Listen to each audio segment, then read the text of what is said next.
The RV settled down outside Armand's bar. The Kraken had evacuated the city a week ago, just after the platforms were destroyed, but the city was still celebrating. Drunk patrons outside the bar were singing some ancient earth ballad about Danny. It wasn't good. Carla stepped down from the RV, stretching her arms and shoulders as she did.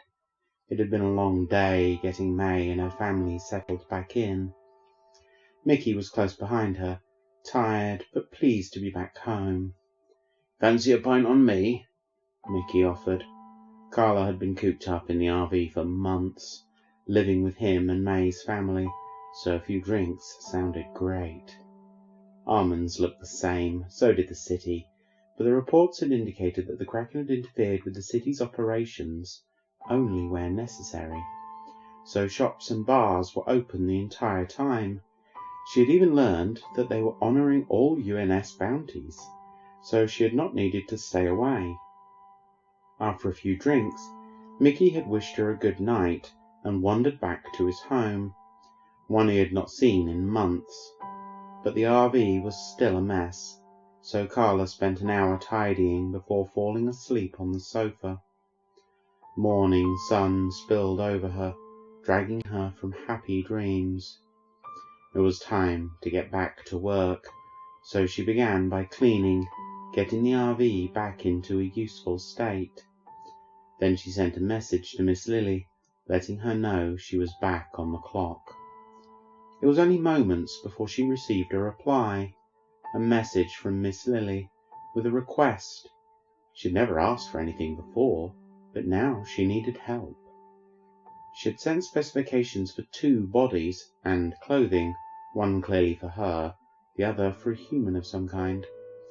Carla could certainly afford the bodies and clothing, but she had never known Miss Lily to inhabit a physical form, living exclusively in the virtual. Still, having her owe Carla a favour was too tempting. Carla sent a response, letting her know that the bodies would be organised soon.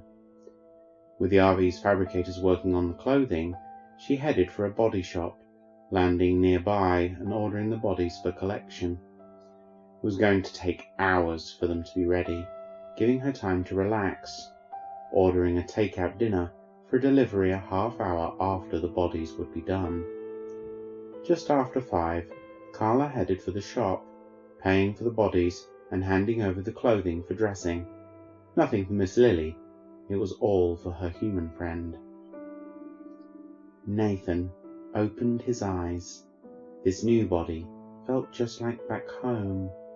Runara was based on the Fizz, so it had the same rules, the same feel.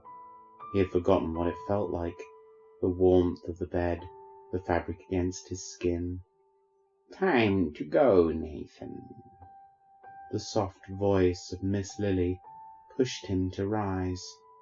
She was sitting on a bed beside him, her gigantic purple self as real as him.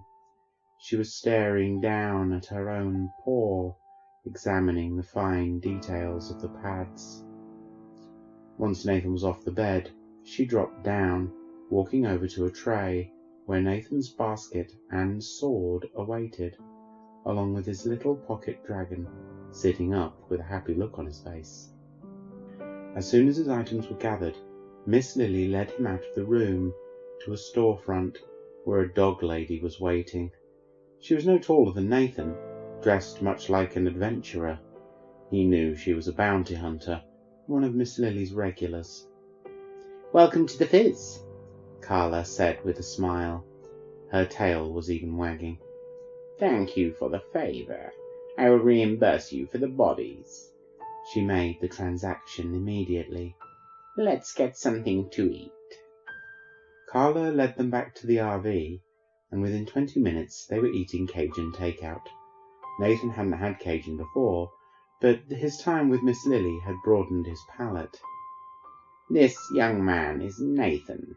He wants to become a bounty hunter, but he is not yet old enough. Is there any chance you would be willing to take him on as an assistant?" Carla smiled before turning her attention to Nathan. making a show of examining his potential. It was kind of fun to watch him squirm a little. Why do you think you'd make a good hunter? Nathan raised his hand, sharing a virtual link. In it was a boxed mind, not an especially high bounty, but he would have been worth Carla's time. She smiled. Well, it looks like I'll be having a roomie or two. She turned her attention to Miss Lily. I will not be needing your hospitality. I have arranged an apartment for myself. She let out a soft purr. But I expect you both to visit regularly, and keep my home a secret. The last part directed at Nathan. Thank you, Nathan announced. I can make pie, and I know how to fight.